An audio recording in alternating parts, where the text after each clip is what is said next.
आज राहुल गांधी पर direct attack home minister Amit Shah ने भी किया। अमित शाह ने कहा कि राहुल गांधी आजकल वोट चोरी का प्रोपेगेंडा फैलाकर घुसपैठियों के वोट बैंक को बचाने की कोशिश कर रहे हैं। अमित शाह 2 दिन के बिहार दौरे पर आज पटना पहुंचे और पटना में अमित शाह ने पहले मुख्यमंत्री नीतीश कुमार से मुलाकात की। मौर्य होटल में दोनों नेताओं के बीच बंद कमरे में मीटिंग हुई। इस मीटिंग में बिहार के डिप्टी चीफ मिनिस्टर सम्राट चौधरी, बिहार सरकार में मंत्री विजय चौधरी, जेडीयू के कार्यकारी अध्यक्ष संजय झा, बिहार बीजेपी के अध्यक्ष दिलीप जायसवाल और बिहार बीजेपी के प्रभारी विनोद तावड़े मौजूद थे। इस मीटिंग के बाद अमित शाह ने रोहतास के डेरी आउनसोन में 10 जिलों से आए बीजेपी के 2500 कार्यकर्ताओं के साथ मीटिंग की। इस बैठक में अमित शाह ने कहा कि आजकल राहुल गांधी वोट चोरी चिल्ला रहे हैं। कुछ दिन पहले बिहार में वोट अधिकार यात्रा भी करके गए हैं, लेकिन हकीकत यह है कि बांग्लादेशी घुसपैठियों को बचाने की यात्रा थी, क्योंकि घुसपैठी ही कांग्रेस का वोट बैंक है। अमित शाह ने कहा कि राहुल गांधी और उनके दोस्त ये सुन लें, बीजेपी घुसपैठियों को बिहार के लोगों के हकों पर डाका नहीं डालने देगी। बीजेपी घुसपैठियों को देश से बाहर निकाल कर ही दम लेगी। अभी ये राहुल बाबा यात्रा कर गए। यात्रा का विषय था जो बांग्लादेश से घुसपैठिए आए हैं उनको बचाने का विषय था। यहां इतने सारे लोग हैं, आप किसी का वोट कटा है क्या? अरे जोर से बोलो, कटा है क्या? तो किसका कटा है? जोर से बोलो, किसका कटा है? ये राहुल गांधी की यात्रा घुसपैठिया बचाओ यात्रा थी। और मैं इस मंच से राहुल गांधी और लालू जी को पूछने आया हूं, बिहार की जनता आपको पूछ रही है, घुसपैठियों को वोट का अधिकार होना चाहिए क्या? जोर से बोलो, होना चाहिए। घुसपैठियों को मुफ्त राशन मिलना चाहिए। घुसपैठियों को नौकरी यहां पर मिलनी चाहिए। घुसपैठियों को घर मिलना चाहिए। घुसपैठियों को 5 लाख तक का इलाज मिलना चाहिए। कौन देना चाहता है? जोर से बोलो, कौन देना चाहता है? और जोर से बोलो, कौन देना चाहता है?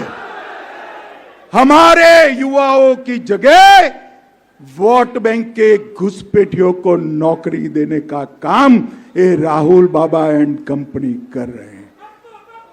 हमारा दायित्व है हर घर जाए और बताए कि अगर इनकी सरकार गलती से भी बन गई तो बिहार के हर जनपद में घुसपैठिए ही घुसपैठिए हो जाएंगे। रोहतास के बाद अमित शाह बेगूसराय पहुंचे। बेगूसराय में भी अमित शाह ने 10 जिलों के कार्यकर्ताओं के साथ बैठक की। यहां भी घुसपैठियों का इशू उठाया, लेकिन इस बार निशाने पर लालू और तेजस्वी थे।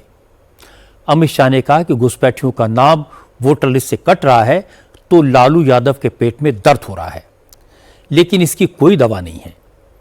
अमित शाह ने कहा अगर बिहार में घुसपैठियों को भगाना है तो बिहार में फिर इतने प्रचंड बहुमत के साथ एनडीए की सरकार बनानी होगी कि तेजस्वी यादव अगली बार चुनाव में उतरने की हिम्मत भी न कर पाए। ये जो गहन पुनर्निरीक्षण है, एसआईआर है, वो गहन पुनर्निरीक्षण मतदाता सूची को घुसपैठियों के प्रदूषण से मुक्त करने का गहन पुनर्निरीक्षण है। आज आप इतने हजारों लोग बैठे हैं, किसी का वोट कटा है? भला जरा जोर से बोलो, कटा है? आपके संबंधी रिश्तेदार का कटा है? कटा है तो किसका कटा है? जोर से बोलो, कटा है तो किसका कटा है? अरे लालू जी, घुसपैठियों का वोट कटा है, आपके पेट में क्यों तेल उबल रहा है भैया? क्यों तेल उबल रहा है? क्योंकि हम सबको मालूम है एक घुसपैठिए लालू और राहुल की वोट बैंक है, वोट बैंक है। आज सभी कार्यकर्ताओं को यहां से संकल्प कर कर जाना है कि हम घुसपैठिया मुक्त बिहार बनाने के लिए प्रचंड बहुमत के साथ यहां एनडीए की सरकार बनाएंगे। लालू जी, आप चिंता मत करो, हम संकल्प कर कर भाजपा के कार्यकर्ता इस बार मैदान में उतरे हैं कि इस बार हमारा बहुमत ऐसा होगा कि अगली बार तेजस्वी चुनाव लड़ने की हिम्मत भी नहीं कर पाएंगे।